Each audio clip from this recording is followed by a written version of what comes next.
Very good afternoon. Thanks for clicking on to the Wednesday edition of Vogan's US Outlook for today. After one of the coldest opening 10 to 14 day periods on record for the eastern half of the United States, we are going to see a big turnaround through the rest of this week and into the weekend. So, of course, we've seen temperatures stuck in the 30s and 40s widely across the eastern half of the country, including the coastal plain between DC and Boston. But we've seen temperatures up as far as 80 degrees in Fairbanks, Alaska. So we had a big anomalous area of high pressure extending from Southern California, where we've seen record heat, all the way up into Alaska. That, of course, allowed the southward plunge of Arctic air into the eastern half of the country.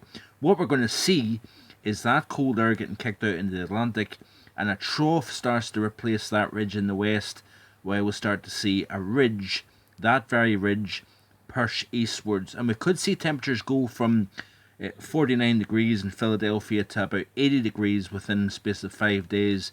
Of course, that 49 was the coldest May day in 42 years for the Philadelphia area. We also, of course, seen a tie for the record latest snowfall in New York City. That record, of course, stands back at 1977. So, some very remarkable cold. Not only countless daily record cold highs and lows, but we also seen, of course, all-time record May cold as well.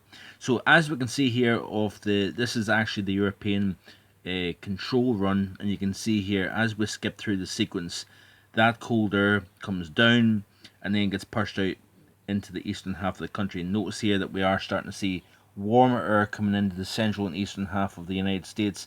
Some cold air, some waves of cold air continues to try and push into the northeast, but we'll start to see a turnaround as we go through the sequence here. You can see, like I say, little waves of cold air coming south out of Canada, but eventually that warm air will take control of the eastern half of the country and cooling down across the Pacific Northwest, where we've, of course, seen record-breaking warmth. That's it for today. Thanks for watching, and I'll be back in the next few days with more. Bye for now.